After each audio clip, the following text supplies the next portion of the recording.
All right, good evening, everyone, and welcome. I'm Yuval Abrams, visiting NEH Chair in Humanities and Assistant Professor of Philosophy at Albright College. Thanks for coming to tonight's event, How Absolute Are Moral Absolutes? I know that people have registered from all over the world, and for some of you, this is the middle of the night.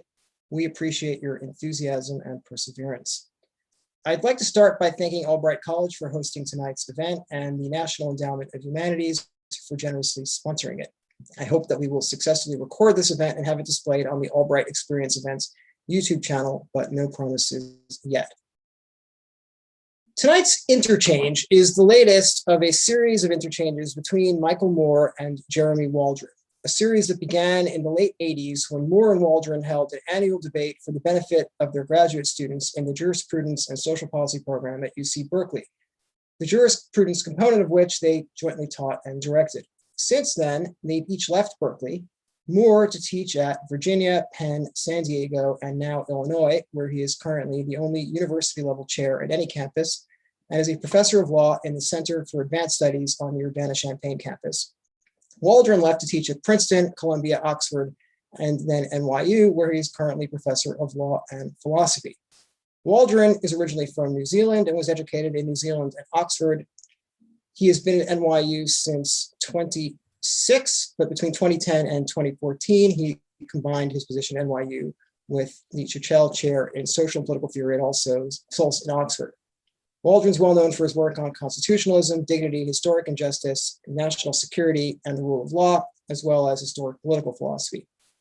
His books include Torture, Terror, and Trade-offs, Philosophy for the White House, Oxford University Press 2010, One Another's Equals, Harvard 2017, with Tamar Meisel's Debating Targeted Killing, Counterterrorism on Extrajudicial Execution, Oxford 2020.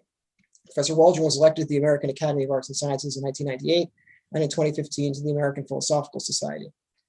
He's been a fellow of the British Academy since 2011 and has delivered major lectures around the world, from Buenos Aires to Jerusalem, including the Storrs Lectures at Yale, the Holmes Lectures at Harvard, the Tanner Lectures at Berkeley, the Gifford Lectures at Edinburgh, and the Niemeyer Lectures at Notre Dame. Waldron and Moore over the years have debated such topics as the objectivity of moral judgment, the justifiability of judicial review, and the reality of corporate personhood. Of relevance to tonight's current exchange was their most recent debate several years ago on the morality of targeted killings by the United States and Israel. The present topic is the question, how absolute are moral absolutes? Both speakers believe that morality consists, at least in part, of seemingly categorical prohibitions and requirements like never punish an innocent person. What they disagree about is whether the bad consequences of violating such a prohibition can ever rise to the level that they permit or require us to do what morality generally forbids. They've each lectured and written extensively on both the abstract question of how morality stands with respect to its seemingly absolute prohibitions, and on the concrete applications of that question to contemporary hot-button issues such as torture under the second Bush administration and assassinations under the Obama administration. Moore, for example, is the co-author of the authoritative Stanford Encyclopedia of Philosophy's entry on deontological ethics, as well as numerous articles in legal and philosophical journals on the general topic, as well as on the morality of the more particular topics of torture and targeted killings. Waldron is the author of the well-known article, What Are Moral Absolutes Like?, as well as the several articles on the morality of torture and targeted killing. They both will be participating later this year at a conference on their views on this topic to be held in person in England once the pandemic lifts. Neither have been merely academics in the pejorative sense of these views, Waldron having lectured cadets at West Point on morality of targeted killings, and Moore having lectured both civil rights organizations in Israel and intelligence services in the United States on the morality of torture. Michael and Jeremy have been friends as well as colleagues for many years, but that has never gotten in the way of vigorous expression of their views on matters about which they genuinely disagree, as I would expect will be the case here tonight. The format for tonight is as follows. Professor Moore will go first, introducing the topic and making his case. Professor Waldron will respond. Each of these will take approximately 30 minutes. We will then have some back and forth between the two speakers, which will be followed by Q&A from the audience. And then after the Q&A, the speakers will present their closing thoughts. For Q&A, please use the Q&A function on Zoom. I will moderate these questions, either allowing you to ask directly or perhaps with my reading the questions aloud, time and context permitting. I will be sharing in the chat box links to Professor Moore's and Professor Waldron's handouts, as well as a link to a webpage with further bibliographical materials. You should have also gotten these links in your reminder emails for this event this afternoon and yesterday. Also, we're going to break twice during the events for short audience polling. If you're an Albright student attending this event for experience credit, you need to respond to both of these polls. Otherwise, your feedback is encouraged but not required. And now, without further ado, let me turn to Professor Michael Moore. Thank you. I hope everyone can hear me all right. Thank you all for that generous introduction to both myself and Jeremy. And thank you also for putting this together. This is actually you all's idea, so it's much appreciated. Jeremy and I are not bereft of opportunities to talk, but we always like to have more of them. Thank you also to Albright College for hosting it, and to my old employer from many years ago, the National Endowment of the Humanities as well. I read up on the experience events of which this is a part, and I see that we're following Shakespeare's Romeo and Juliet over the weekend. So neither Jeremy nor I are poets of that stature, but we'll see what we can do to keep the average up for these presentations.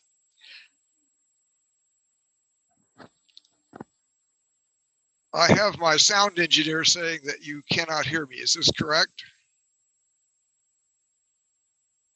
I hear you fine. You hear me fine? Okay. Let me talk a bit about the topic. I do want to say I see this as framed as a debate between Jeremy and myself. It is an exchange of views, and Jeremy and I do disagree about some things. I always think of debates as where someone states things they don't necessarily believe because it's good advocacy for the cause that they're assigned. That isn't how these go for us. These topics are picked by us because we actually care about them deeply. And I'm not going to say anything I don't think to be true, and I'm sure that's true of Jeremy as well. It is the case, I think, that we agree enough that it's fruitful. I do think we disagree enough that it's hopefully also entertaining and, of course, also fruitful as well. The main gain for us is to further the cutting edge of our own collective understanding of these issues. So it's a debate only in a loose sense. It's an exchange of views. Now, what are we talking about? We're talking about threshold deontology. Since that's not obvious as a term that people bandy around the table, I see in one of Jeremy's papers, he attributes the coinage of that to me. I think that's probably right, but the idea certainly antedates anything I ever wrote. I'm going to spend some of my precious 30 minutes of fame here just to lay out the two things you need to understand to see what we're arguing about. You need to know what deontology is, and you need to know what threshold deontology is to understand the issue between Jeremy and myself about threshold deontology. So let me start with the first of those. Now, when you take an ethics class, and I apologize to people whose sophistication makes this elementary, but let's get all on the same page. When you take basic ethics classes, you're often told there's two substantive questions every living human being has to answer. Namely, what are you going to do? What's your behavior going to be? And the other is, what are the institutions that you're going to support? What kinds of things are you personally going to do? And what kinds of things are you actually going to support? I have lost my video feed. Hang on just a second. Well, there's Yuval. Oh, all right. So two substantive questions. Deontology is an answer to those questions. It's an answer of a particular kind. It says the right action for you as an individual and the right institution for you to support as a citizen is a function of that action or that institution being of a kind that certain kinds of moral norms of permission or of obligation, make right. That morality consists of a set of injunctions, and the most famous part of it is the injunction part telling you what not to do. It consists of a number of things that you shouldn't do. You shouldn't torture innocent people. You shouldn't punish innocent people, for example. Morality consists you doing the right action on this view when your action conforms to those norms. Now, that's true even when the action you're contemplating actually would have some good consequences. So Jeremy and I have talked a lot about torture. A famous torture case came up in Frankfurt, Germany in 2004. The deputy police chief threatened to torture and intended to torture the suspect in front of him in order to locate an 11-year-old boy who'd been kidnapped and was threatening to die from lack of air. To locate the kid, he not only threatened to torture, intended to torture. He didn't have to torture because ultimately the suspect spilled the beans. Unfortunately, the boy had already died. Nonetheless, a deontologist is someone who says, even though those are good consequences, you can't use them to justify this immoral action. Torture is categorically forbidden, even though it might be productive of some good consequences like saving this kid's life. That's deontology. It's very intuitive. People often say the end doesn't justify the means. That's the slogan to capture the notion of deontology. Now, often you understand something by understanding what it is not. Deontology is opposed to what's usually called consequentialism. The view that actions are not right or wrong by themselves. Any action can be right, any action can be wrong, depending on the states of affairs that it produces or prevents. So that what's right or wrong are certain states of affairs, like innocent people not being killed, or avalanches not taking out villages. What's right or wrong, ultimately, intrinsically, are those things. And then actions are right or wrong depending on how they produce a net balance of good versus bad consequences. Thus the name consequentialism. So in the Frankfurt torture example, you might think the good consequence of saving the kid's life is worth the bad, admittedly bad thing you did to torture. Now, Jeremy in his piece very nicely draws out something I'd never seen before, namely a quote from Bentham that heightens the difference between these two theories about how you should behave and what institutions you should support. It goes like this. Suppose you talk till you're blue in the face as to how bad torture is. If what torture prevents is even more torture, then notice the badness of torture is on both sides of the balance. And the consequentialist challenge to the deontologist is, how can you justify not torturing when if you tortured now, it would minimize torture in the future by yourself or others? Now that sounds academic, but it isn't in the slightest. Let me give you an actual example. 1985 in Lebanon. So the Soviets had 4 of their diplomats captured by terrorists. One of the diplomats was killed so that they could show they meant business.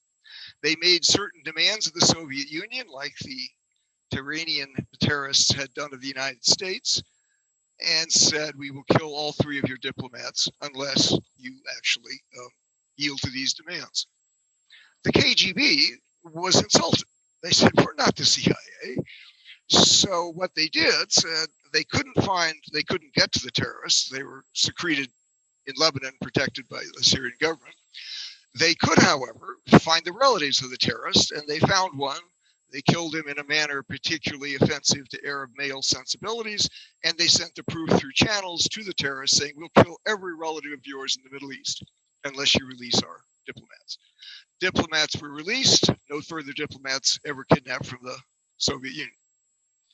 So I use this question to show that on both sides of the balance, you have an innocent life taken, an Arab brother actually of a terrorist, had nothing to do with the plot to kidnap.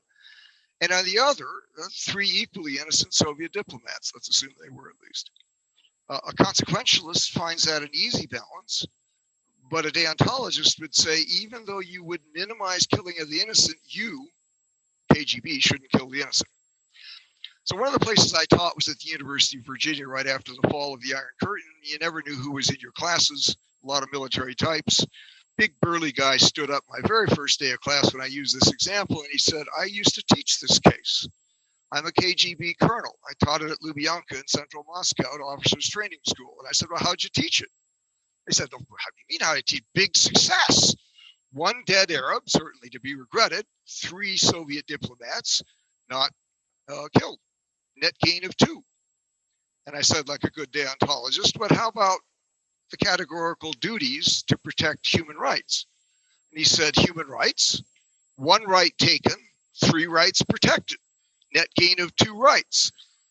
I said, you must have gotten the award that year from Amnesty International. The deontologist rejects that KGB reasoning. It's basically the Benthamite reasoning that Jeremy attributes. Now, here's the thing between these two theories. They don't combine easily, but it doesn't mean you can't have both as part of what you think you have to take into account when you make any moral decision whatsoever. I was watching Bill Clinton's speeches some years ago, and I remember he used to say things like this. He'd say, now listen to me now, this is important. This is to get your audience attention. So listen to me now, this is important.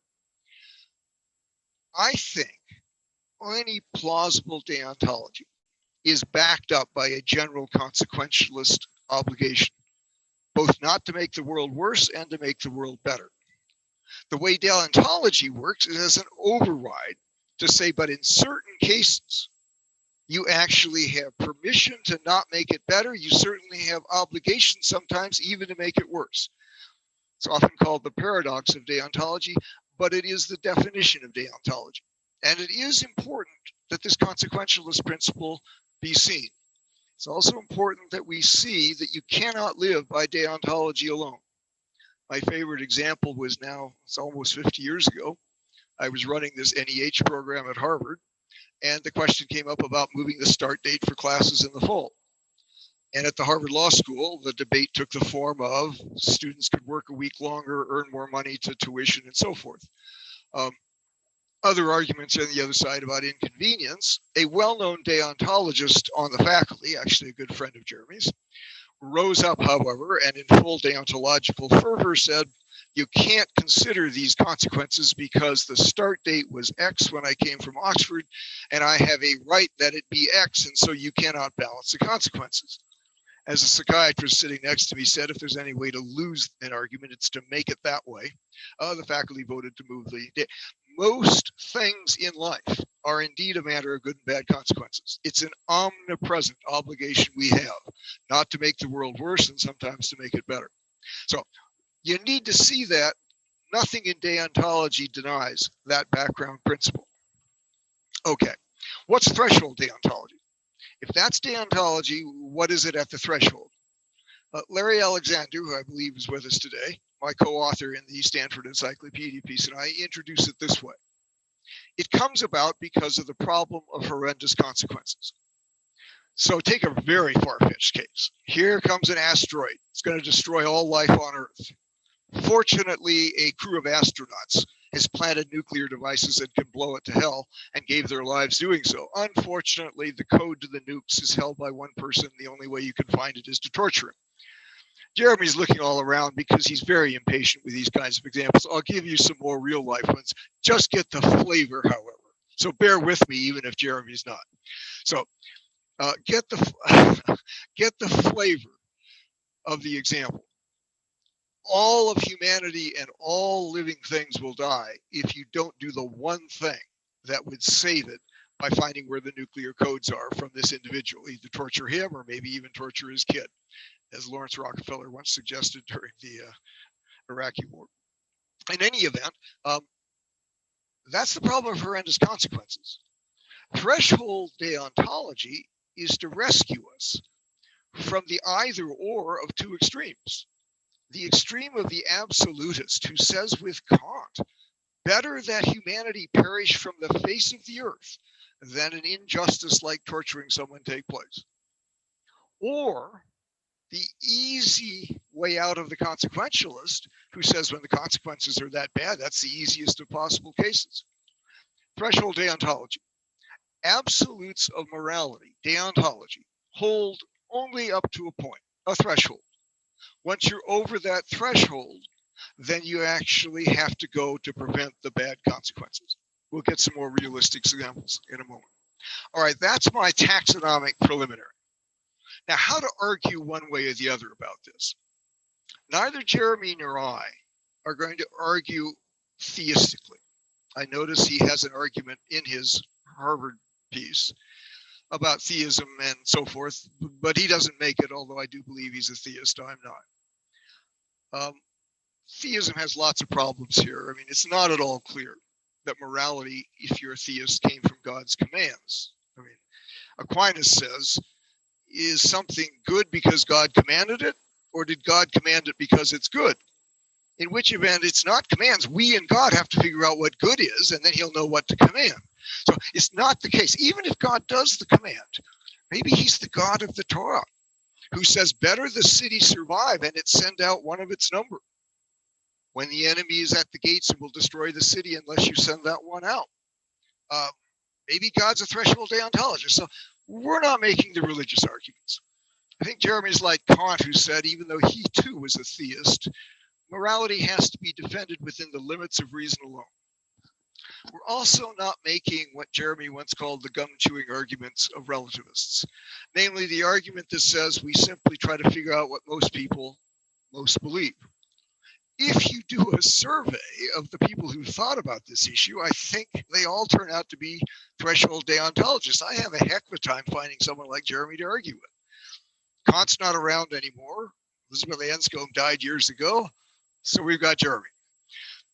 If you just take a vote of people who are deontologists in one flavor or another, they will in fact torture someone to find the asteroid, and then some of the better examples as well. So whether they're threshold deontologists or not, we're going to quibble about. But nonetheless, they're not, in any clear sense, absolutists.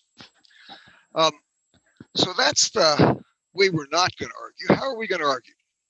We're going to make it a first-person experience, where the burdens of judgment are with each of you deciding what you think, so that you don't get to rely on some historical fact, if that's what it is, about what God commanded, or some sociological fact of what most people most believe. You have to figure out for yourself. And ethical arguments bother people. They are a challenge. I make 3 stabs at it in my papers, so let me do it now, and Jeremy can say what he thinks of those and make his own. The first argument, I call the argument from intuition. Now, so for someone like Jeremy, that's like waving a red flag in front of him. He's too polite to put it this way, but here's how he might put it. There is an old saying, unfortunately true, that the older the philosopher, the shorter the argument chain.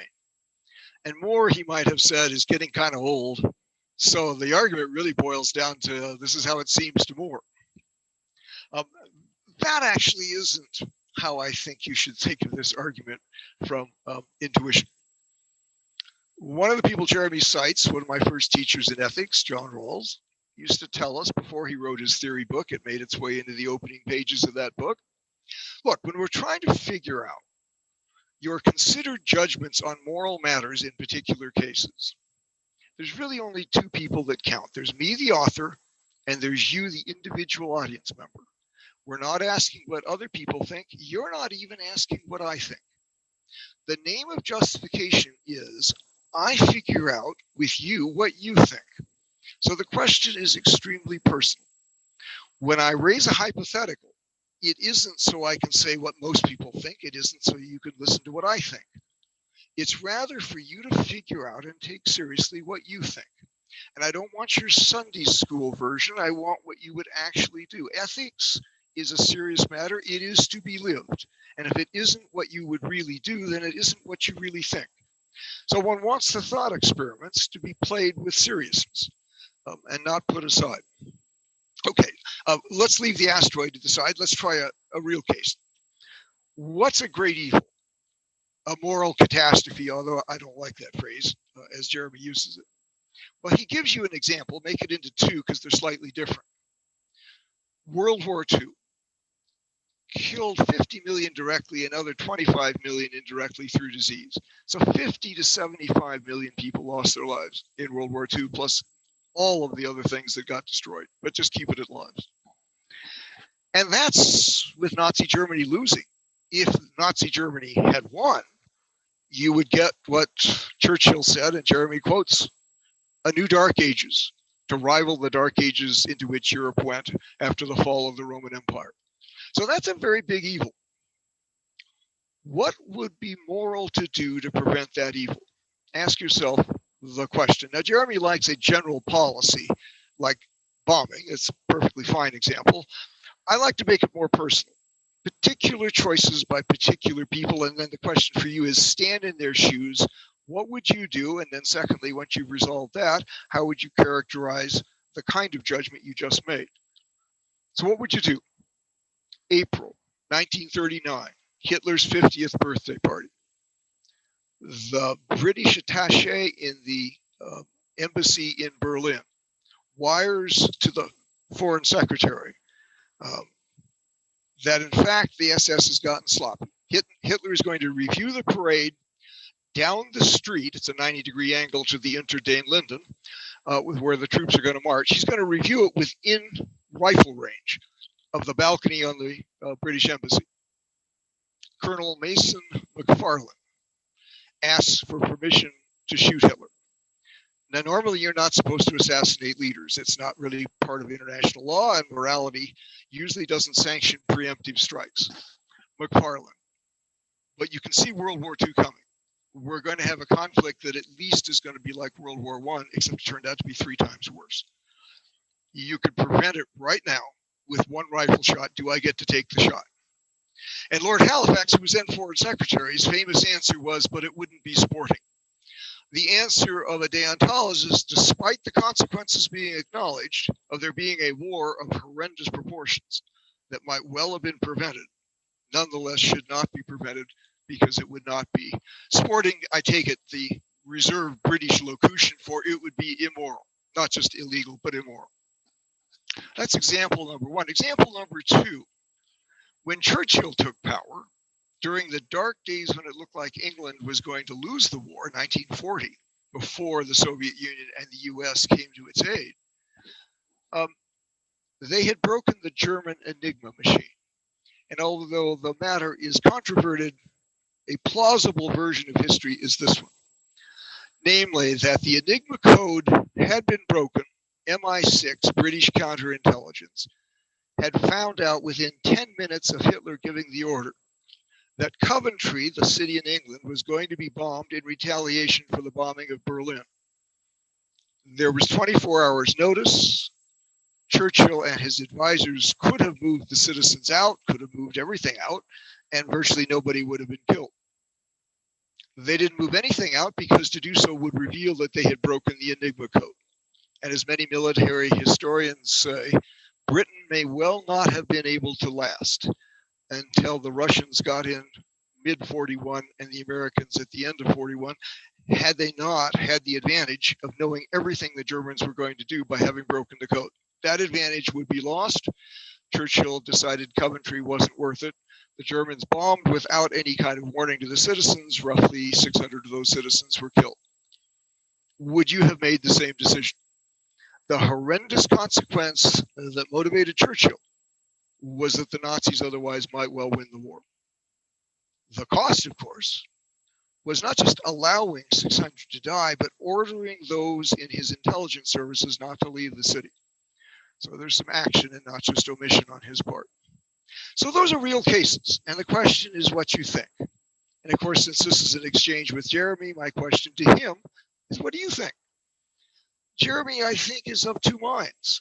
If you read the first piece he gave us in 2012, he sounds like an absolutist who enjoys being an absolutist, i.e. jerking people's expectations at high table at Oxford. But if you read the second piece, much more sympathetic to Churchill and tries to give an honest phenomenology of how hard the decision would be, which to me suggests he might just do what Churchill did. And then the question is going to be, if you're going to do something that your deontology otherwise seems to prohibit, how would you characterize that? I want to say you're a threshold deontologist. I think Jeremy's got some wiggles that he'll try to explain to you that maybe he can do what Churchill did and still be an absolutist in some sense. But we'll see.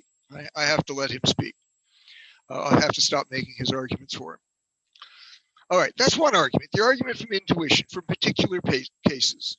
Take a particular case, a particular decision, ask what you would do, and then ask whether that fits with absolutism or with a threshold deontology. The second argument I call the argument from archaic morality. It's a fancy word.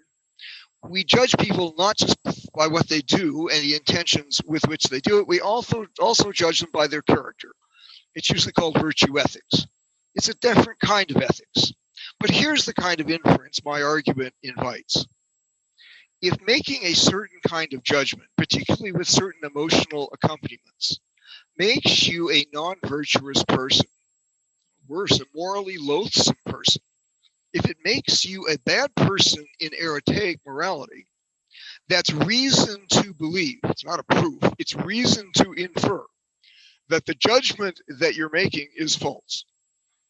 The attack on the virtue of absolutists is a simple one, particularly for my version of deontology, unlike my co-author Larry Alexander's. For people who are called agent-centered rather than patient-centered, and at some point I'll explain it to you, but you don't need to know what it means, deontology. It looks like there's a narcissistic preoccupation with keeping your own moral agency pure. At the cost of what? At the cost of the whole world going up in flames. That looks unsavory, from which the inference is, if it's unsavory to make such a judgment, it's likely the judgment made is not true, i.e. that isn't what you should do. So that's, in a nutshell, the arete argument. I had one other argument, and I'll make it quickly. It's got 6 premises, and you can just do it one after the other. It's actually not an argument for threshold deontology. It's an argument against threshold deontology. Unlike double negations, actually, you get some mileage doing this. The argument that it's against is the worry you've got an apples oranges problem. The deontologist says, don't ever do actions of this type, don't pay attention to the consequences, and then all of a sudden when the consequences get bad enough, you pay attention to them. It looks not a contradiction, it looks inconsistent, in tension, ad hoc, arbitrary, a variety of things people say. Here's why I try to show that's not the case. I go back to the point where I was doing my Bill Clinton imitation. First premise, no sensible deontologist lives by deontology alone. They are also consequentialists, giving rise to 2 kinds of moral principles by which they live. Making the world better, or at least not making it worse in terms of states of affairs, and letting their actions instantiate only norms of permission and not norms of obligation not to do them. So they're consequentialist. Second premise, consequentialist obligations come with differential stringency. The more the bad consequences follow from your actions, the more you're obligated not to do your action. Third premise, somewhat surprising third premise, namely the fact that your obligations in deontology are categorical obligations not to do actions of certain types. They do not have equal stringency. Some obligations are more stringent than others. There are a number of reasons to show this. The quickest is to see what the criminal law does. We think proportionate punishment is partly to the degree of wrongdoing, and that even though you're violating one deontological norm as opposed to another by comparison, even though both of those norms are categorical in their force, don't do them no matter the consequences, it's worse to do one than the other. Killing an innocent person is worse than taking an innocent person's property. Both categorically forbidden. Even so, there's a differential stringency. Not killing people is a more stringent deontological obligation than not stealing from them. Fourth premise, when deontological obligations conflict, the moral person obeys the most stringent between them. We do have conflicts, at least of the prima facie versions of those obligations, and the moral person resolves that conflict by going with the most stringent. Fifth premise, no surprise when a consequentialist obligation conflicts with a deontological obligation, you also go with the most stringent. We make that trade-off all the time. The reason we don't see it, sixth premise, is because usually deontological obligations are more stringent than consequentialist ones, but not always. And what threshold deontology is a recognition of the not always. Whenever the consequentialist obligation becomes so stringent because the consequences averted are so terrible, it then overrides the deontological rather than the other way around. When I was teaching deontological ethics years ago with our colleague, mutual colleague, Joseph Raz, he likened this view to he called it the damn view. The bad consequences are all counting. It's just they're behind the dam. You only see them counting when there's enough of them that they come over the top of the dam, over the spillway. So threshold deontology is not some arbitrary thing added on at the last moment. It is exactly what you would expect if you accept my 6 premises. Now, Jeremy gives me the backhanded compliment saying this is the best argument there is, but it's the best of a really bad lot. I do hope he'll tell us where he gets off the chain. Either he doesn't think my 6 premises are true or some of the inferences are faulty, but that will be up to him. There is a benefit from this argument, which is not really a premise of it. Namely, if you have my kind of threshold deontology, you have yet another tool by which to measure the comparative stringency of deontological obligations. Namely, where you set the threshold is directly proportional to how stringent is the obligation. Francis Cam and others have other indices. You get a number of ways in which to determine what is and what is not stringent.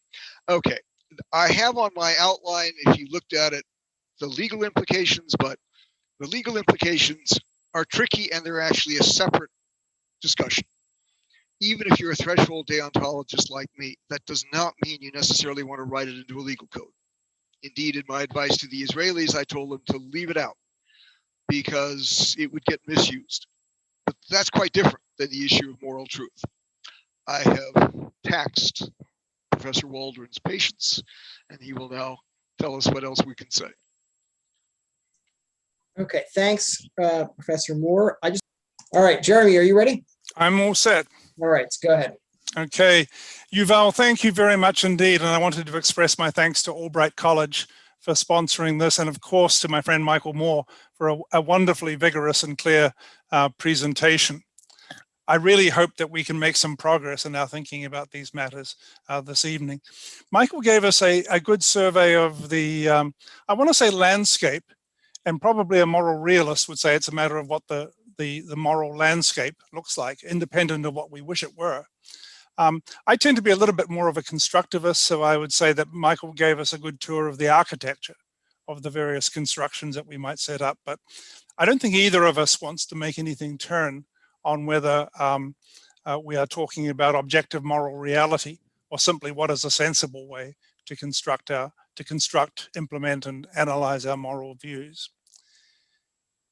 In the survey of the landscape, we can think of it as being populated by various sorts of principles, various sorts of prohibitions, various sorts of injunctions, various sorts of requirements, maybe various sorts of values for evaluating consequences, and various sorts of virtues for doing the kind of arretaic morality that Michael talked about.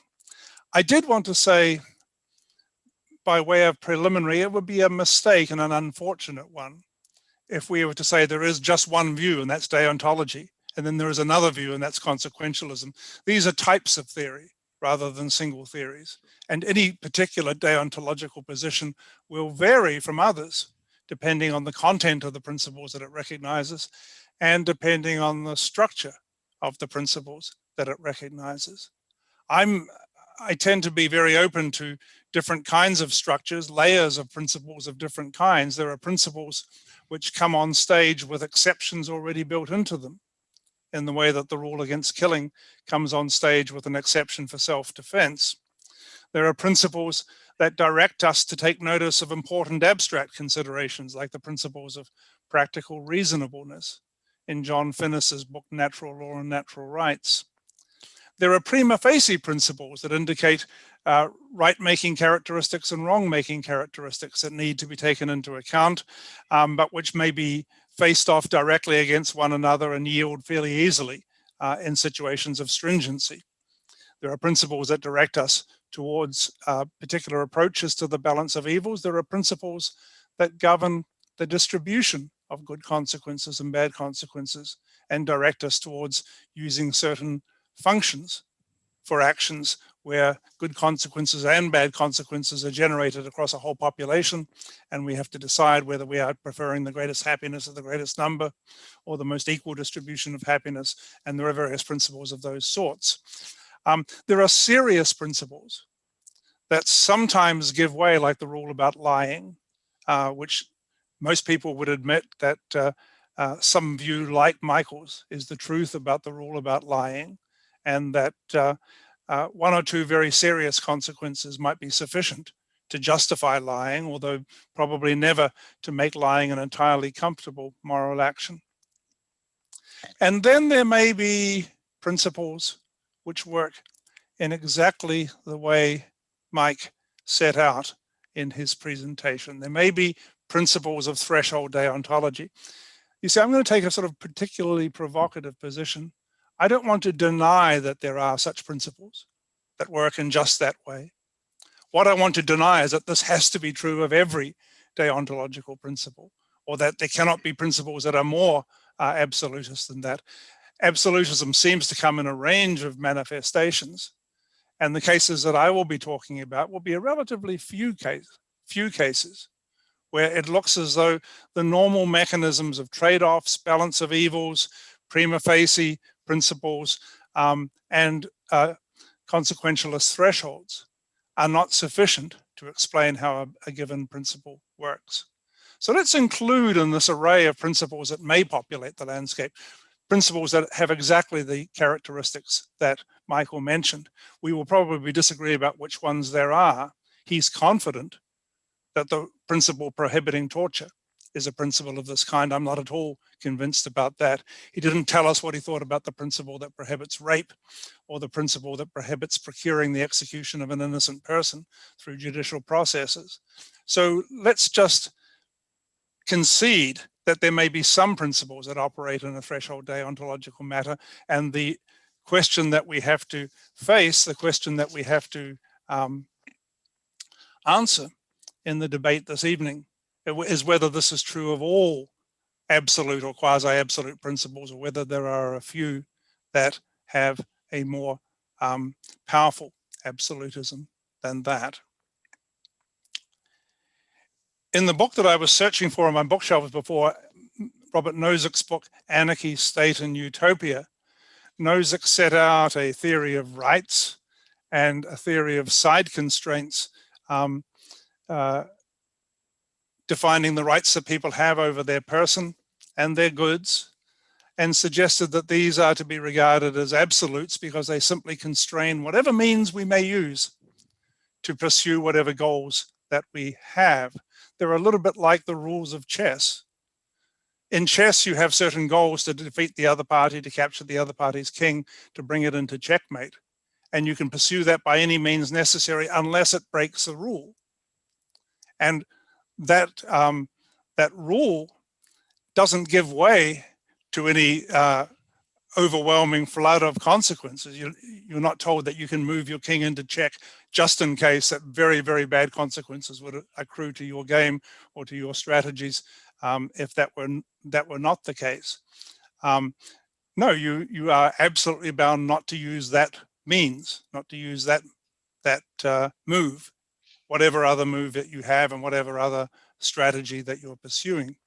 Now, Nozick thought, perhaps implausibly, that morality sometimes works like that, a side constraint on what you may do to advance your actions. And I'm not sure that the idea of threshold deontology would even make sense with regard to the rules of chess. I'm also not sure that this is an absolutely good analogy. But in a footnote in the early part of his book, Nozick said something that many threshold deontologists have taken as more or less holy writ. He talked about the moral side constraints. He talked about their stringency. He talked about the fact that we're not trying to maximize satisfaction of them. We are just simply required to obey them. And then he said this: the question of whether these side constraints are absolute, or whether they may be violated in order to avoid catastrophic moral horror, and if the latter, what the resulting structure might look like, is one I hope largely to avoid. That's why we didn't invite Nozick to this discussion, because he wanted to avoid the issue rather than talk about the issue, although an awful lot of people in moral philosophy read this carelessly and say that Nozick did believe that side constraints could be violated to avoid catastrophic moral horror. It's not at all clear what catastrophic moral horror means, and I think Mike was right to avoid that as part of the structure that he was building in explaining this theory of the threshold to us. I think Michael is primarily interested in very, very serious consequences rather than catastrophic moral horror. Why catastrophe? Why catastrophic? Why horror? Horrifying, horrific circumstances? And what's the difference between moral horror and other sorts of horror? These are questions that Nozick's use of this phrase gives rise to, and I've never seen satisfactorily answered. There's a bad tendency among philosophers sometimes just to seize upon a phrase because they can toss it back and forth and recognize it as part of the tools of the trade without giving much thought as to what it actually amounts to. It does appear a little bit from the history of these matters that avoiding catastrophe was a common theme in the work of Nozick, Dworkin, and Charles Fried in the 1970s, and it might have come into Nozick's book from there. But it's an unhelpful way of identifying the threshold deontology position. Quite apart from anything else, it seems to set the matter up way too high, a threshold to do the work, the sort of work that Michael has in mind. Michael's position, he wants to suggest that even the most stringent deontological principle always quails, always gives way as a principle when the consequential stakes reach a certain height. Even somebody as fully committed to the deontological principle in question as can be will justifiably abandon it and switch into a consequentialist mode of moral reasoning at a certain point. Suddenly, the action that the principle condemns ceases to be wrong and is justified instead by the greater good.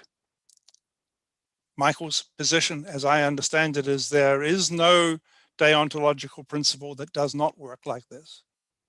Michael's position is that there can be no deontological principle that does not work like this. This is a if you like, a law of morality.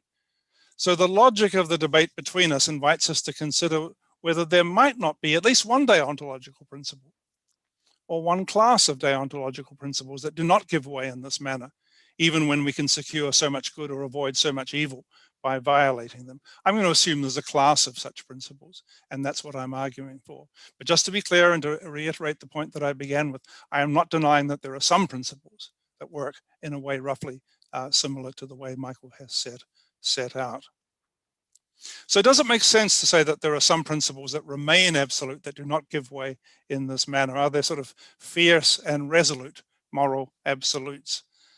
I don't mean that they always prevail. People sometimes violate them. People sometimes infringe them. And the temptation to violate them might be overwhelming, faced with the array of circumstances that the threshold deontologist is pointing to. So even if the Waldron position is correct, it may not be a position that exactly matches what people do, although the suggestion from this side of the debate is that it matches what people ought to do in certain circumstances. So I want to say that there are some principles that stand fast as absolutes, but as absolute moral principles, and therefore provide a basis for condemning and denouncing and reproaching those who are willing to violate or infringe them for the sake of avoiding bad consequences. What would such absolutes look like? Elizabeth Anscombe mentioned a whole array of them. She mentioned procuring the execution of somebody we know to be innocent. Michael mentioned the principle says that we shouldn't punish innocent people. There is the rule about murder. I'm not sure that I want to focus just on that as an absolute principle, because we do certainly accept that killing in wartime is justified, and we have to face up to the possible consequences of thinking through the relationship of moral philosophy to the philosophy of international humanitarian law. But what I am going to focus on in this debate are a series of principles that prohibit what I think of as violations, that prohibit us from violating, not just violating people's rights, but violating people. Maybe the classic example is the rule against rape, the rule against violent sexual assault as something very strongly prohibited, of course, and the question is whether that prohibition gives way at a certain point to an overwhelming array of good consequences that might stem from it. And also torture, which, as Michael has correctly noted, is the actual currency in terms of which this debate has been carried out in moral philosophy and in the way we think about these matters. We've been debating torture since the mid-2000s, and the whole country had to have a debate about torture between 2002 and 2008, thinking mostly about its legal status, but also increasingly about its moral status. And torture certainly seems to involve a violation of persons, not just a violation of norms, not just a violation of rights, but a violation of persons, taking the person and really taking them apart, taking their agency apart, tearing them apart. So it's going to be those cases that I want to focus on. There's not a great deal of good work on the topic of violations, not violation of principles, not violation of rights, but violation of people. The best discussion is a piece by Arthur Applebaum called Are Violations of Rights Ever Right? In Ethics in 1998. He makes the point that you can violate a norm regarding a person, for example, by lying to them without violating them. But he gives the example of rape, as I say, the person where a person is violated, not just a rule. This is something that happens to her. Her body is violated.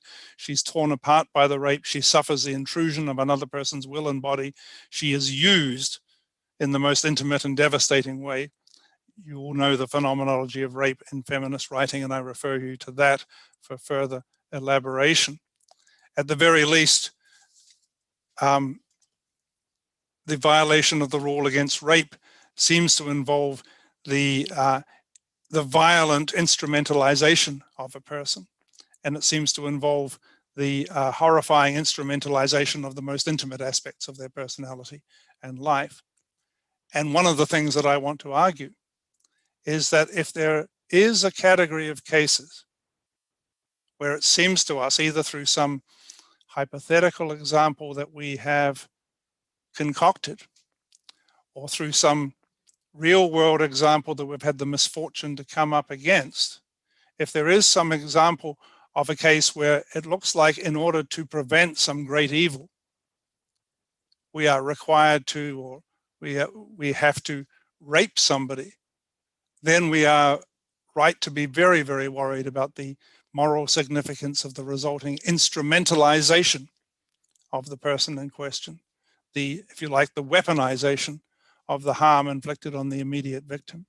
And this, it seems to me, is something that we need to take into account when we ask ourselves this question: do all moral absolutes yield to the consequentialist pressure that Michael imagined?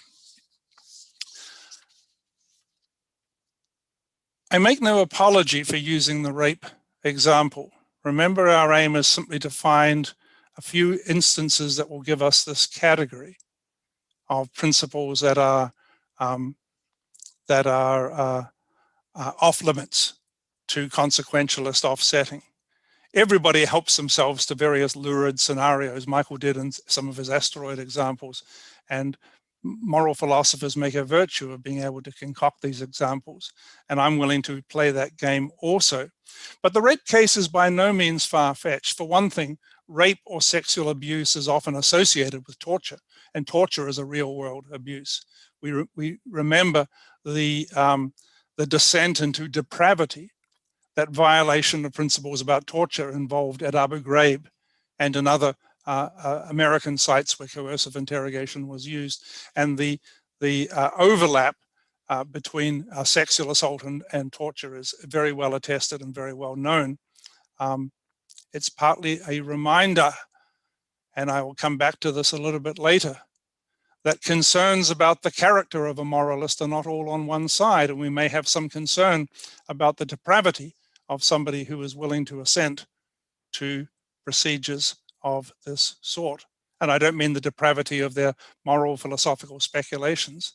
I mean the depravity of their character if they announce themselves ready to engage in this, given what we know about this sort of action when it takes place among human beings and in human institutions.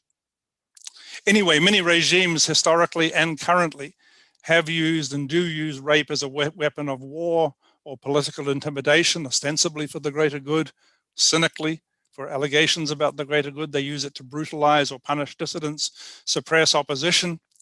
And it seems to me that Michael's position has to be that the only thing to object to in that is their arithmetic, or the only thing to object to in that is the particular set of consequences that they are claiming to advance.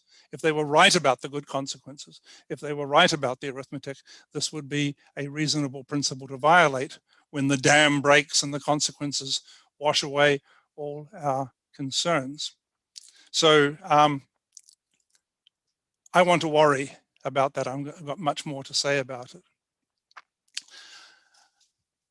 I did want to say something about Michael's first argument, which was the argument from intuition.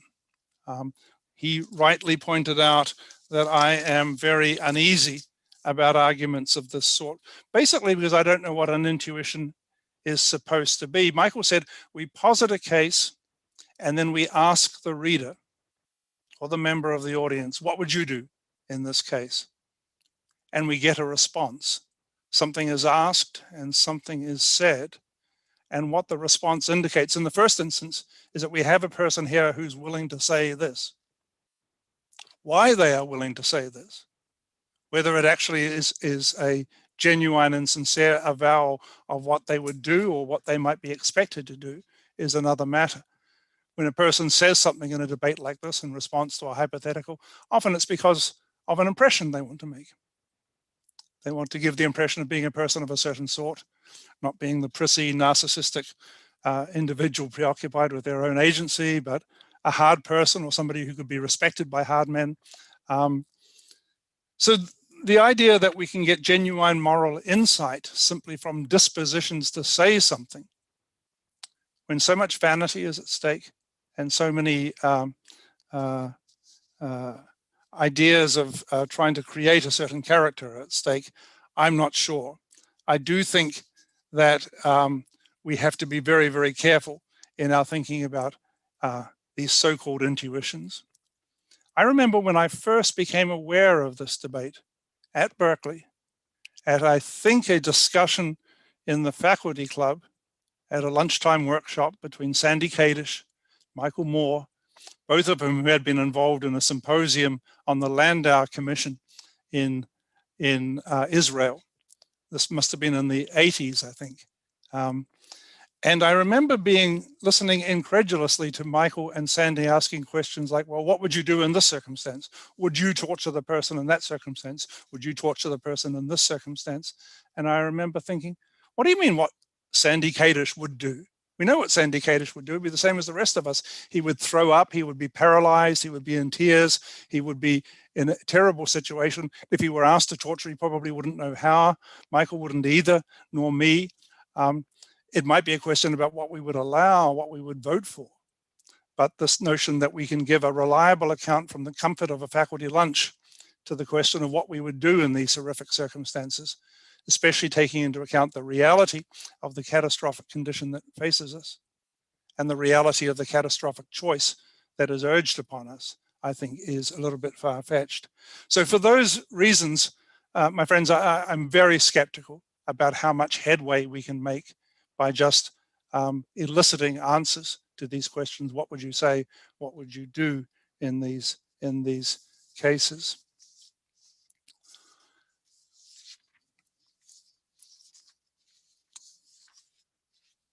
Now, I do think there are things that I want to say also about Michael's arretaic argument. That was the argument about the character that is disclosed when a person takes up a moral position on one of these issues.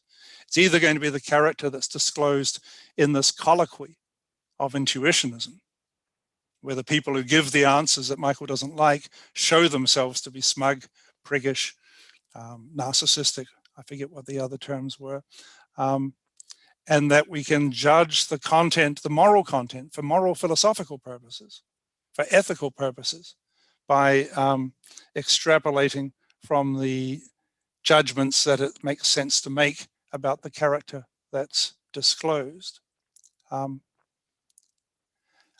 think we ought to think very hard about whether that's a sensible kind of approach on any account for the small set of cases that we're talking about. Cases serious enough to be regarded as serious candidates, even if not definitively defined candidates for resisting threshold deontology. We're going to be talking about moral actions that are terrible in one way or another. And we're going to be talking about situations and consequences that are terrible. And there are terrors on both sides, and there is or ought to be profound discomfort on both sides of this argument. And making judgments of arretaic virtue on the basis of our armchair assessment of whether a person's answer to these questions discloses savory or unsavory views seems to me to be inappropriate. We're not entitled to assume that moral choices are comfortable or easy. And that's, I mean, just quite apart from anything else, a person who says, well, at least I kept my agency clean of wrongdoing. And that sounds, Michael said, as though it were a prissy, clean hands, narcissistic preoccupation with one's own virtue, not willing to face the realities of the world. Well, ultimately, it's only my agency that I can keep in good order on whatever side I am in this debate. And both sides have a certain self-satisfaction in being able to argue for and make the case that they want to. We are required ultimately to answer for our own moral position. The consequentialist no less than the deontologist. And the consequentialist will not be satisfied with any position that he doesn't fully believe in. And if we were to say to him, well, you were just narcissistically prioritizing your own beliefs over whatever else might be at stake here, that would be an obtuse thing to say. And there are other arretaic considerations that are likely to be contingently connected to the sort of candidate principles for deontological absolutes in these cases. So think about torture, for example. A person who seems to be enthusiastic for torture in certain circumstances has to think about the company they are likely to keep, has to think about the impression they are trying to create. They don't want to look ridiculous in the eyes of the hard men, say in the armed forces, although I must say when I was studying and pursuing questions about torture back in the day, back in the 2000s, it was remarkable how furious the denunciation of torture was from military figures in the seminars and conferences that we set up. We know that torture is a sort of gateway to forms of depravity. If I were to put on my theistic cap, which Michael mentioned once or twice, I would say it's a gateway to the demonic in human affairs. It leads into terrible situation and the agency of those who opt for torture because the dam has broken and the consequences are washing over them is, I think, seriously in danger. And we have to think, I think, very carefully about how the complement of arretaic analysis can be returned. Sometimes we know that something is wrong because of the corruption and depravity that's often associated with its performance. Not always, may not be 100% reliable, but if we are going to play the game of arretaic assessment and using that as one of three arguments for threshold deontology, we have to be prepared to consider it on both sides. Now, Mike was right that Bentham's hypothetical is the most important one. Take any action that you're proposing to forbid absolutely. Give it its worst description that you can imagine.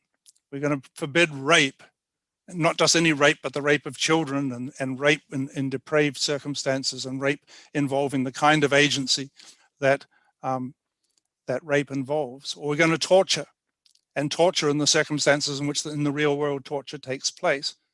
We're going to talk about the evil of torture and what torture does to its victims, what rape does to its victims. Then the Bentham maneuver is to say, yeah, fine, okay, You've given that your best shot. Now I'm going to present you with a hypothetical where we have 100 people currently being tortured in an unknown location, and we have in front of us one man who could disclose where that's happening and enable us to rescue the 100 victims who are suffering in exactly this terrible circumstance that we have described. And as Michael pointed out, it seems very, very difficult given those logistics where the horrors of torture are on both sides of the equation, or the horrors of rape, 100 people being raped in some location, and we can secure knowledge of that location and rescue them only by raping the child of one of the perpetrators who happens to be in our custody. Yeah, horrific example. And if anybody proposes seriously to talk about that, while remaining cheerful, good-natured, unsavory, and savory, and realistic, then I'm very worried about continuing debate with them. But never mind, we have this particular situation, and if we do torture the one person, or if we do rape the one child, we at least surely save the 100 from being raped, and we at least surely save the 100 from being tortured. And why isn't there that to be said in favor of this horrendous action? The answer, I think, is that some forms of action not only taint the character of those who perform them, but taint the goods that are supposedly realized or secured by their performance. Defenses of torture, for example, depend upon the belief that certain goods, like safety from terrorists or safety from being tortured in the Bentham example, that certain goods can be attained by morally problematic means, and that whatever else we might say about a particular means being prohibited, we cannot deny the affirmative value of what its violation might secure. The torture was horrible, but at least we saved these 100 people. If we might secure safety by torture, if we might secure the safety of other victims of torture by torture, then our use of this means might be objectionable, but at least no one can deny the value of the safety. But I don't believe that. Perhaps we should say that a violation of the absolute rule against torture means that any goods that we secure thereby are objectively tainted on account of the immoral methods used to achieve them. The enhancement to our homeland security may be contaminated by the murderous or torturous methods used to bring them about. And a morally sensitive people will be alert to that fact and perhaps unwilling to shoulder the burden of enjoying goods that have been secured in this way, living safe in the knowledge that our security was purchased on the back of a waterboard, or at the end of an electrode, or at the muzzle of a snarling dog. That's not a pleasant thing. That's an ugly thing about the goods that are secured. And this is not just a subjective impression. It may be indispensable to the phenomenology that ought properly to inform any serious moral thinking about this case. Or imagine the rape version of Bentham's example. When we secure the rescue of the 100 rape victims, and one of them comes to us and she is grateful and she says, "How did you do it?" "Oh, I raped this other person to secure your safety," you say.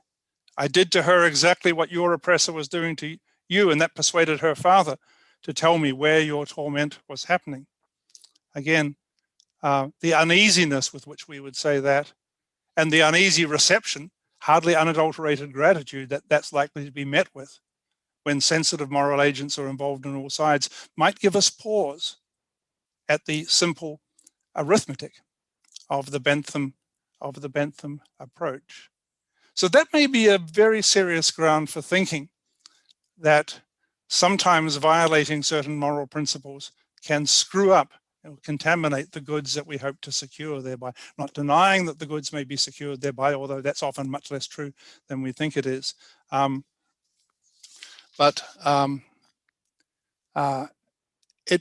might, I think, lead us to wonder whether it's sometimes important to resist the threshold of consequences in order to secure both our character and the character of the goods that we seek to achieve. I don't have a whole lot more to say. I think I have two things that I finally do want to mention.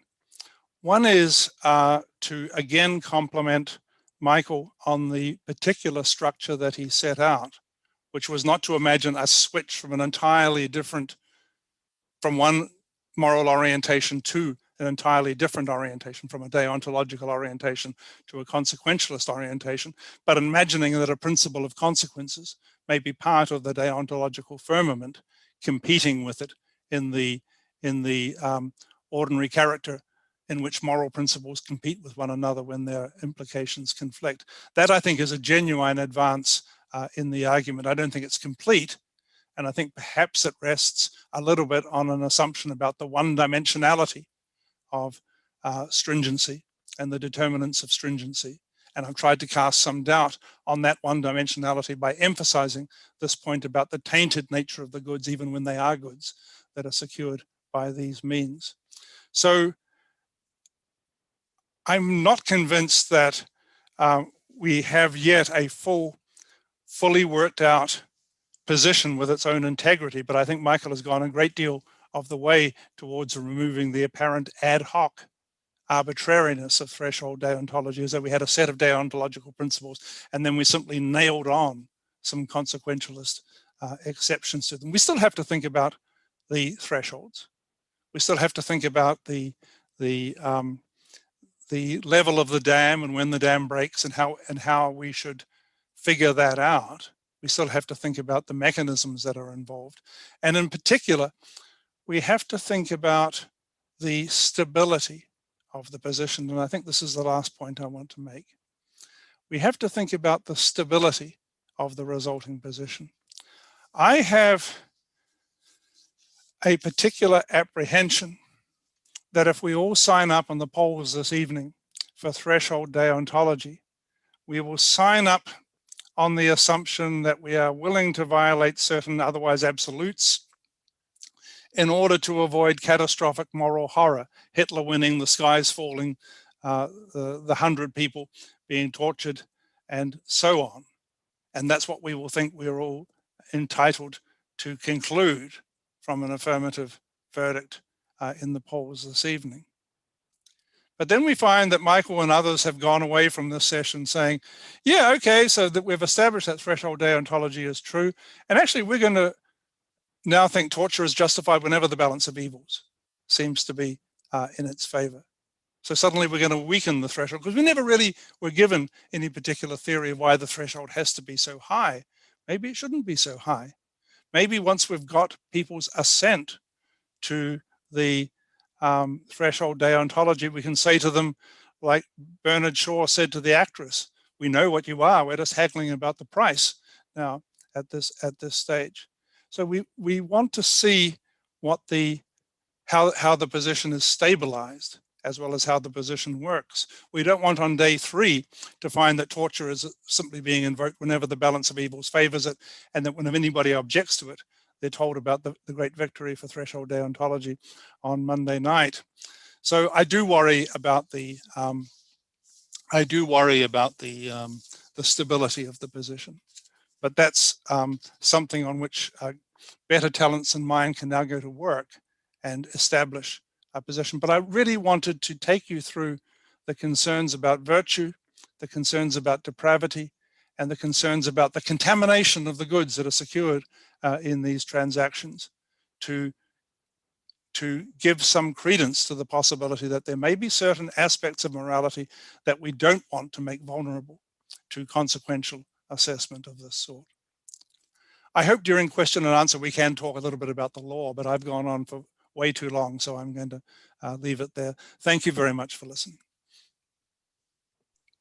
Okay, thanks, Jeremy. So did you want to respond to each other before we open things up to the audience? Or Yeah, if you could bear it, I'd certainly like to say a little bit more.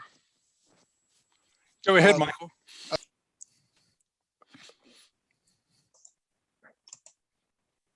Michael, you're muted.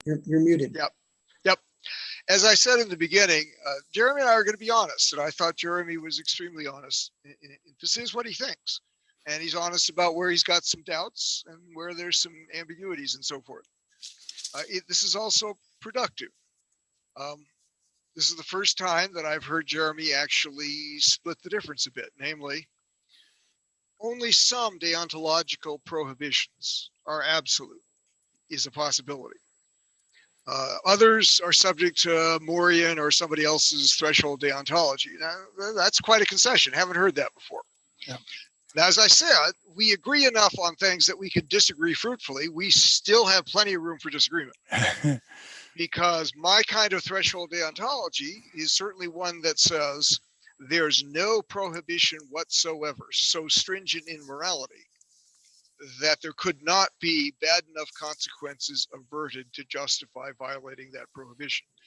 And Jeremy says, no, I don't think that's true for rape. I don't think that's true for torture and maybe some other things. Now, let me return the compliment Jeremy ended with.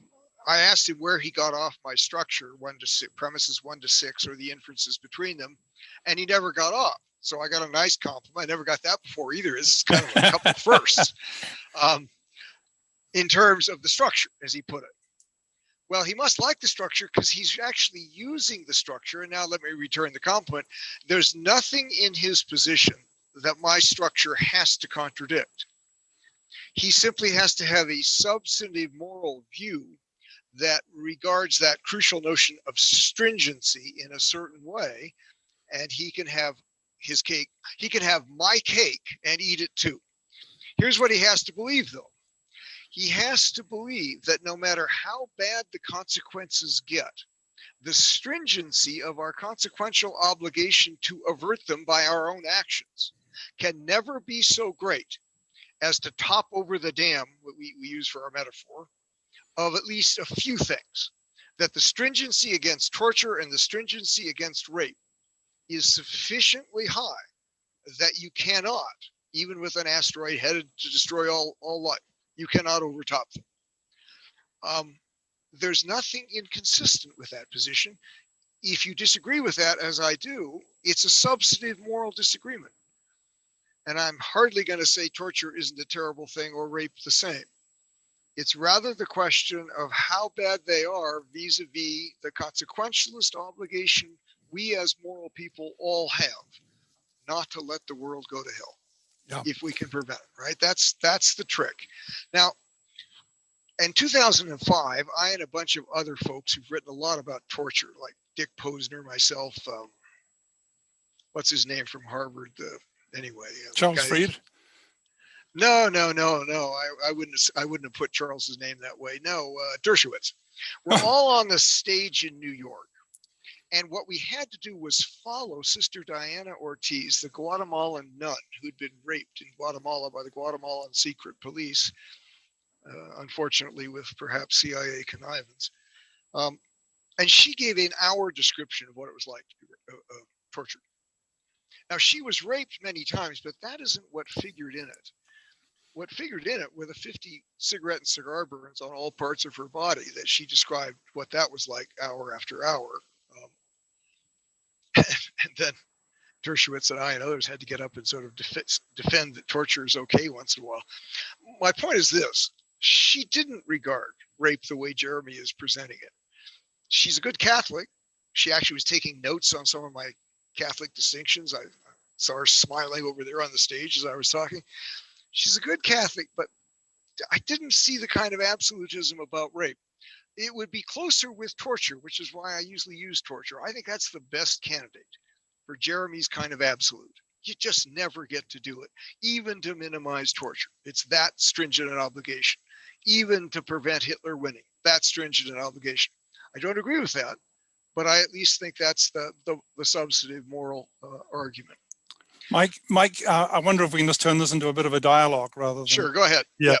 So are you not convinced that there is an independent issue that has to do with how many dimensions of stringency we should be assessing here? Because that was part of what I wanted to say to the third argument, that I wanted to counsel against using a sort of rather monotonic, one-dimensional notion of stringency, that there's simply a number we can associate with any given obligation, and then the dam breaks whenever that number is superseded. If we have notions of three-dimensional stringency, stringency having depth, stringency having resonance, then we're going to have a much more complicated moral structure to think about. Yeah, now Jeremy raises the crucial point to my structure, which is you do need the common denominator of the stringency of obligations to make sense of threshold deontology appearing as a normal expected implication of deep features of ethics. So one does want to say something about stringency. I think for consequentialist obligations, it's fairly easy. The worse the consequences averted, the more stringent is the obligation to avoid them. Deontological stringency is tricky. If you look at some of our really good colleagues like Frances Cam and others, she has a raft of good tests for testing comparative stringency of deontological obligations. The prevention test, for example, you've got one obligation or another that's got to be violated. What would you do? Which would you prevent from being violated, and what would you have to expend to do so? That will give you the measure of both the comparative and the absolute stringency of these obligations. That's a pretty good test. Sort of a revealed preference. It doesn't tell you what stringency is. Sorry, Jeremy. Yeah, it's kind of a revealed preference approach to, again, a rather monotonic ordering. And partly this is a problem of ordering rather than a problem of a property that consequences might have. Mike, the other thing I wanted to press you on a little bit is to say something in response to the concerns I voiced about the intuitive method and about this attempt to elicit from people something that they might say for whatever reason in response to a bewildering case put in front of them. Are you truly wedded to the idea that that's a reliable approach to moral insight? I know you're a realist about morality, but is your morality that easily accessed? Jeremy's using a technique another Moore long ago, George Edward Moore, used to use. He'd shake his big head and say, "Do you really believe?" And then followed by a proposition that you're supposed to be ashamed of. Yes, but not the saying. I love the way you made it shallow. Well, I was just doing arithmetic, and I was just sort of willing to say, and I'm sorry that I and Sandy shocked you when we came back from Israel with our reports of saying, what would you do? It requires what Rawls describes for considered judgments, which is put yourself in your best frame of mind and be honest with yourself. It isn't what you say, because look, saying has consequences that thinking doesn't have. So look, I can think my views are so dangerous, I should shut up and go home. I should say Jeremy's right, which would shock him. He'd probably die of a heart attack. Jeremy's right. And deontology, threshold deontology is wrong, because I might say I shouldn't say that, but I could believe it. So it's really about what you believe. The argument from intuition is, as people say, even in sense perception studies, it's a disposition to believe, not a disposition to say it. It's to believe it. What sincerely do you think? Okay, Churchill. What do you think of Churchill, right? I think Jeremy's kind of admiring more than I've ever heard in the past of our old friend Winston. There's a lovely book out by Eric Larson on Winston's dark year, 1940, that goes into these kinds of decisions in great detail. I've got a pretty good take on Winston. I've read, actually, I think a lot of the biographies. I put myself in his shoes, and I do believe I would let Coventry take the hit. Right. I never heard Jeremy say one way or the other what he's going to do with Coventry, but maybe he can't get himself into that. Right. I think there is this possibility that, and I'm going to use an analogy. It will seem a trivializing one, but bear with me. Apparently, polls reveal that 60 or 70% of Republicans still believe that the election at the end of 2020 was stolen. And I think what that shows is what they're prepared to say to pollsters in order to display their loyalty to former President Trump. It by no means is guaranteed to get at their beliefs. And if the pollsters say, no, but tell me what you really believe, you'll get an even more fervent statement. And I think often we have to, I've not seen enough work done among intuitionists or among those who use this method to combat or allow for or try to find ways of filtering out bogus responses that might emerge. For example, suppose that there is somebody who, when they think about one of these hard cases, chafe under moral restrictions. and they may find that their capacity for moral self-restraint seems to be being tested here. They might think that I would find it very difficult to refrain from rushing at the throat or the body of the victim in our custody in order to achieve this good outcome. They may acknowledge that, at least to themselves, in terms of their impulses and their lack of self-restraint, but they don't want to appear to be amoral. So what they do is they diagnose that discomfort as a certain intuition, which they're now prepared to disclose in argument, and they're prepared to shove their moral claims of their deontological principles aside at just the point when they feel themselves unable to restrain. We know morality is not easy. Yeah, if you're right about these matters, I'm going to find myself faced with a number of hard decisions, either as a voter or as a moral agent. We know morality is not easy, and people may tend to come up with views that make it easier for them or make it correspond to their antecedent inclinations. So it's not just what they say in the very trivial sense of the words that come out of their mouth, but what they say is revealing about their character. Sure. I view these discussions on intuitions in particular cases like an Oxford tutorial. What's the belief that you sincerely have, recognizing there are all kinds of motives to misstate what you believe and even be misled about what it is you actually believe. Yep. All of that is true. On the other hand, there is this old tu quoque that Rawls used to use, which is, okay, I've shown you mine, show me yours. What do you work with, right? What is it that you want to work with other than predispositions to believe certain general principles standing in reflective equilibrium with predispositions to believe certain outcomes in particular cases, right? What else you got? And if you got something else that's not God, then let us know. I put some of it on display with the phenomenology that we talked about, which I think can be not an altogether reliable guide, because morality is going to be uncomfortable in any account, but can at least alert us to serious moral problems. And the fact that that's not widely acknowledged does seem to put me on warning that not all of those engaging in this debate are sufficiently serious about what's going on. I know that we ought to go to the questions from the audience. Yeah, we should. We could do this forever. We will. Yeah, this was great. So Nick, unmute yourself. Hi, can you hear me? Yes. Hi, thank you for doing this, both of you. This is really enjoyable.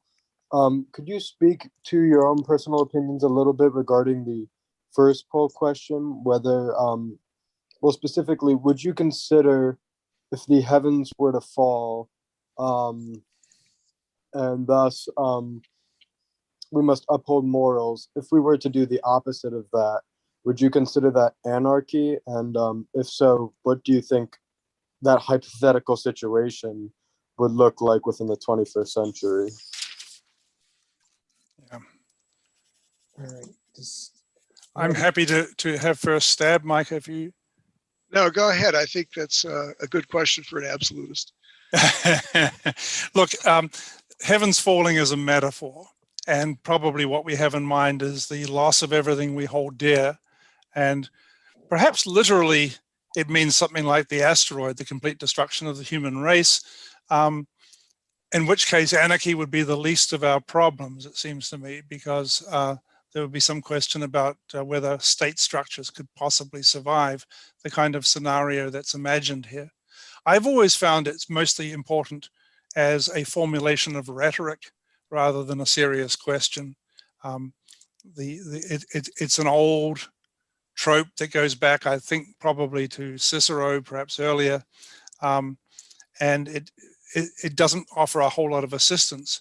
But if we start to look at what might be more realistic scenarios that have that same character of an across-the-board collapse of everything we hold most dear, and of a complete transformation of the environment in which we live, I believe, and I said this in the Hitler paper, that probably a Nazi victory in 1945 would have represented the closest we can reasonably come to the heavens falling. Since then, nuclear war of the sort that almost happened in 1961 and has come close at various times since, 1962, is perhaps not a bad analogy to the heavens falling. But probably it would be a formulation that we would be better off avoiding, because it's not particularly illuminating. Well, I took the purport of the question, Nick, to be not just sort of what the heavens fall represents, because I do think it. I mean, the heavens fall is the sort of extreme version of all life on Earth disappears, human race disappears, whatever. Something really bad. But I take it the anarchism in your question is the worry, like Jeremy's second and last point in his actual presentation, that there's either a logical or a psychological slippery slope that we're going to slide down, that if we admit that, at least in extreme cases, we won't follow the rules, well, then maybe the rules will ultimately disappear and we'll simply do what we want to do on a particular occasion. I take it that's the anarchy worry. Yeah, I see. Yes, that's what I was referring to. Yeah, and I think A sort of moral anarchy. Yeah, a moral anarchy, and it's an old fear, and it's a fear that lawyers have. It comes up all the time in statutory interpretation. So the U.S. Supreme Court has said, well, we follow the literal meaning of the statutes, because after all, Congress tells us what the law is, but not if it leads to a ridiculous and absurd result. I call that the safety valve. Now, you could think that anytime a court takes upon itself to judge whether or not a statute is too stupid in its literal interpretation to be interpreted literally, that opens the door then to the court just making the law up as it goes. But nobody thinks that, because matters of degree are still matters of degree. So that you might say in extreme circumstances, don't follow the rules, whether they're moral or legal. It does not mean forget the rules. You're just going to do what you think on balance would be good on each occasion. You could think that, but that's because you think you're going to slide down a slope that actually just isn't that slippery. It's true, you don't know where to put your axe in on the slope precisely, but not putting the axe in would be the dumbest thing to do, as opposed to staying at either extreme. Okay. Thank you. Thanks. So Thanks, Nicholas. Thanks, Nick. So Patrick Berkey, whom we had speaking before, tells me he has a mic issue. So I'm just going to read his question. I believe the question is addressed to Michael, but it might be addressed to both. And you can obviously both answer it. So he says, even if one accepts that extreme circumstances might excuse extreme measures, how would one apply this principle on a case-by-case basis? This seems to me a greater issue within any sort of utilitarian calculus. The difficulty of ascertaining with any sort of certainty what the consequence of an action will lead to. In order to clarify, how can we be sure that, for example, raping the one or torturing the one will have as a necessary result the relief from the torture of 100? If we cannot be sure, how can we take the action? Is that clear? Yep. Sure, Okay. sure. But look, threshold deontology, since it licenses return to consequentialism when the consequences are extreme, will share the vulnerabilities of consequentialism. Namely, what are the consequences of a given action, particularly if you don't have a proximate cause notion limiting them to those that are immediate, but all the way down through the path of history. That's a tough calculation. It's what David Lewis once said about counterfactuals. I really don't know very easily where to draw the line about the closeness of the worlds in which you test them, but I do know this. You do it every day, and so do I. And we make consequential calculations with the fallible knowledge base and the limited inferential capacities that we each possess all of the time, and we do it because there's no alternative. So if somebody tells me they could probably prevent World War II by killing Hitler in April of 1939, I'm not sure what the other ramifications are. Maybe some worse dictator would have shown up if Hitler didn't. But I do know that Hitler showed up, and I'm with Jeremy. That is about as bad as an apocalypse as we've seen. And if you could prevent that, I'll take my chances on the other things I don't know. I know that's a bad consequence. So I know that's unsatisfactory, but look, if you're a consequentialist at all, this isn't really my problem. This is consequentialism's problem. How do you, in fact, how far in the future do you look? How tightly do you insist on a causal connection? And how sure are you about whether or not these things will or will not come about based on different things? We do it all the time. Yeah. You decide when to start school based on all the consequences. I think Mike's right about this. It's not that that either of the positions is predicated on any imagined certainty. It's that we have to take what uncertainty we have, what shreds of knowledge we've managed to put together, what hypotheses and predictions we can put some faith in, and then put them to work on a matrix of moral evaluation. And what Mike and I have been arguing about is how is that matrix shaped? It's not about whether we have the knowledge and the ability to come up with perfect answers. But Amartya Sen once observed that the point of any moral principle, and this would include the consequentialist principle, is to tell us what information to look for, is to tell us what information to try and go out and find before we make a decision, if we have time. And here we are debating about what sort of matrix that information that we go out and look for should be aligned on. And also we're being told, Michael's, for example, telling us that even if you think you are a devotee of important moral principles, you've got to be prepared to go out and find information about consequences as well. And then he's proposing a structure whereby those two commitments can be brought into relation with one another. Okay, great. So I'm going to read off questions from people. As said, if you actually wanted to ask your question, then just raise your hand and I will come to you. So I'm not seeing any more from Albright students, at least not that I can tell. So here's a question from, I think it's Johnny Sarah. And Johnny asks, I'm curious as to what the relationship between threshold deontology and dirty hands theorizing moral remainders are.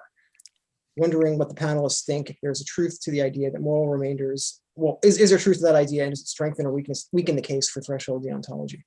Yeah, I have a view about this very quickly, which is that this is something that Michael should answer, because I think threshold deontologists owe us an explanation of what becomes of the obligations given by the deontological principle in the circumstances where the dam breaks and they are swept aside. Are they simply swept aside, and do we no longer care about them?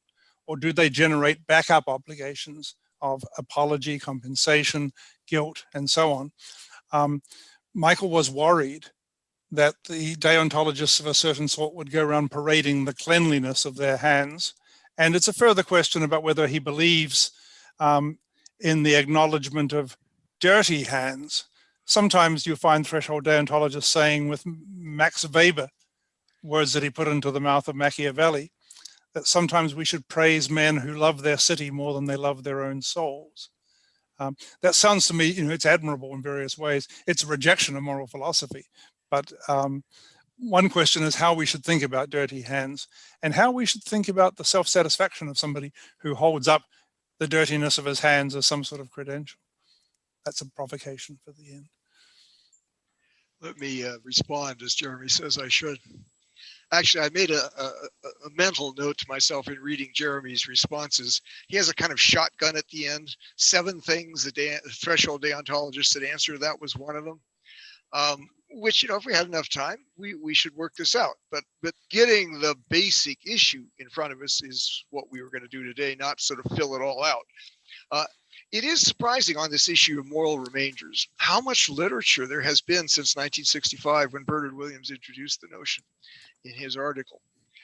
There's a cottage industry about how when you do the right thing, you nonetheless have to apologize, compensate, do any number of things to the various people who were costs of you doing the right thing. Do I have a view about that? I don't know. Jeremy thinks I'm a nice guy. Maybe I am. Maybe I think he at least ought to feel really badly. I mean, you'd be a horrible person if you actually violated a serious deontological norm for good consequences. And although you never doubted you were right, look what you had to do. I mean, Jeremy pictures me as sort of just regarding it as arithmetic. Of course you don't. I mean, these are horrible violations that are the costs of obtaining the prevention of really bad consequences. So there's something of a moral tale. Frankly, that question interests me less because it's secondary. The main question for me is, do you let the Nazis win? Do you stick with your morals and let Coventry go by the board, or do you save them and let the Nazis have a better chance of beating you? That one really interests me. Did Churchill owe the citizens of Coventry a little help for picking up the wounded? Can't do much about the killed. I would think the answer is yes. Okay, good. So I'm going to let the next one is someone who wants to speak. I'm going to allow Kazim Saeed to go next, if he's in there. Kazim, you there? Yep, go ahead. Good. Yeah, go ahead. Okay. Hello there. So great talk. One thing about Michael and Jeremy's positions that sort of got me was that it seems like Jeremy, since he's allowing that there are these two categories of cases. In other words, he doesn't have an absolutist set of principles. It seemed like he was more in a position to allow for threshold deontology.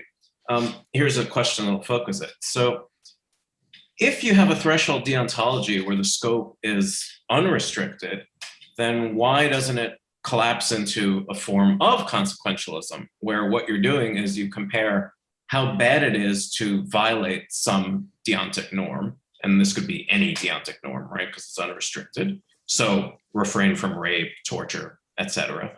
So you're comparing how bad it is to violate the norm with how bad it is to follow the norm in that particular case, right? To refrain from rape, torture, etc. It seems like if one wants to have a bona fide threshold deontology, with the emphasis on the deontology, then one should go Jeremy's way, where you need to have a threshold that's not universally applicable. If you do have one that's universally applicable, then it seems like it's a more sophisticated consequentialism, but it's consequentialism. So I'll pipe down.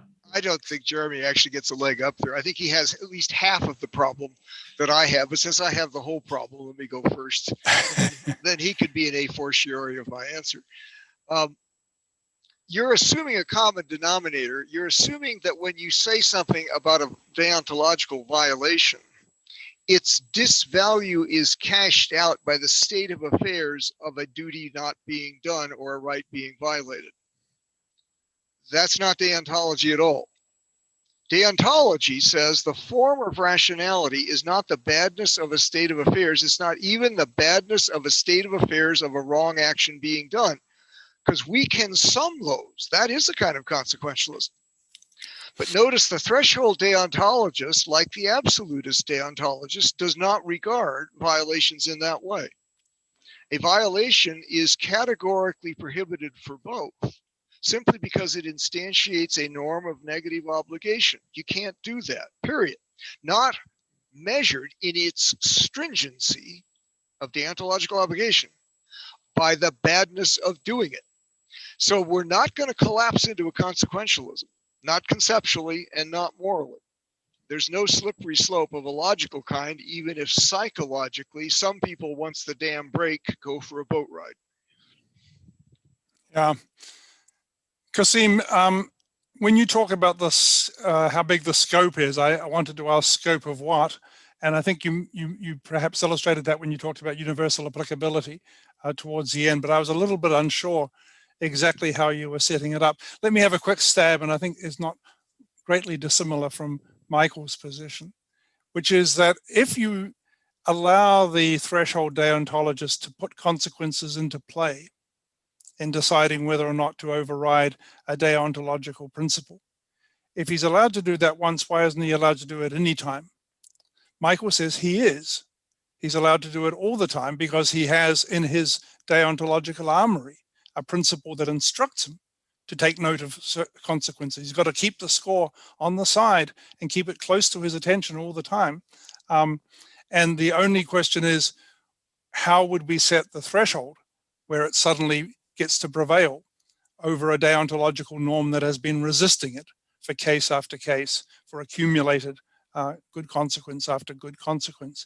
That was the one issue that we didn't settle. I don't mean Michael has to give us a number, but he has to give us some kind of consideration that would help us think about the setting of a threshold here, help us think about how the threshold operates, help us think about how such a threshold can be made plausible.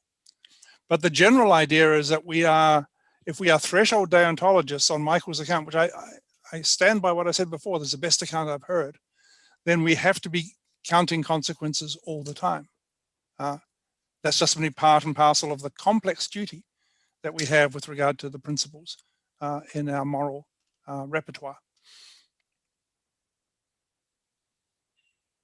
Okay, thanks. I'm going to combine two questions here. They're not really related, but maybe they're answerable in one way from the audience. One of them is a question from Bob Brecker asking if we're not making an assumption that all moral problems must in the end be solvable. Is that a background assumption here for this discussion? And the other is from Tony Zhu asking for specifically to Jeremy to explain this notion of tainting of the good and what that means in particular, explaining how that relates to axiological considerations of value.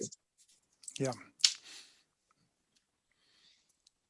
I don't know whether Michael wants to say anything about the general solvability hypothesis. Most of us think that there's got to be something to say in these situations.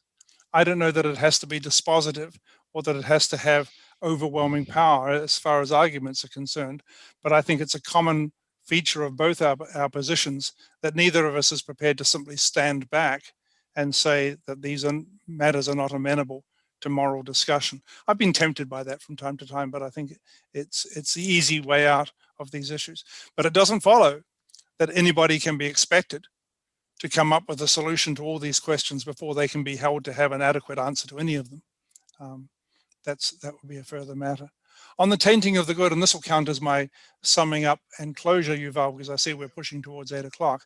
I simply wanted to say that any consequentialist analysis attributes value to consequences, negative value or positive value.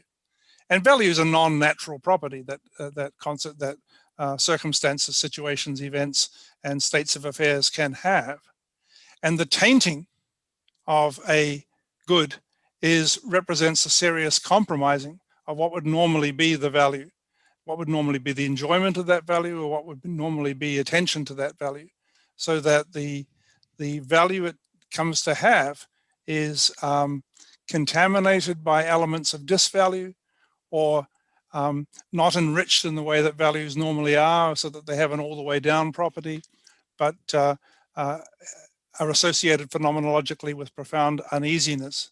And I think, as I emphasized in my initial comments, we have to be willing to explore some of this area, difficult though it is to pin it down in order to get a sufficiently deep account of what's going on in these problems.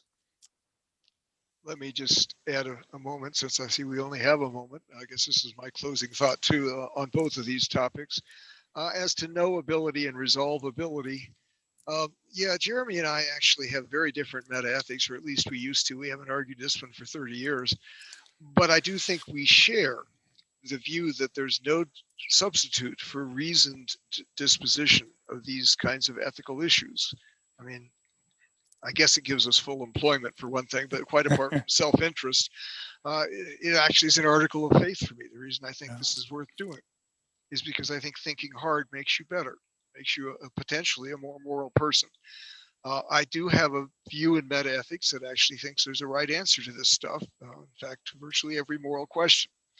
But that's something that we could argue about at length.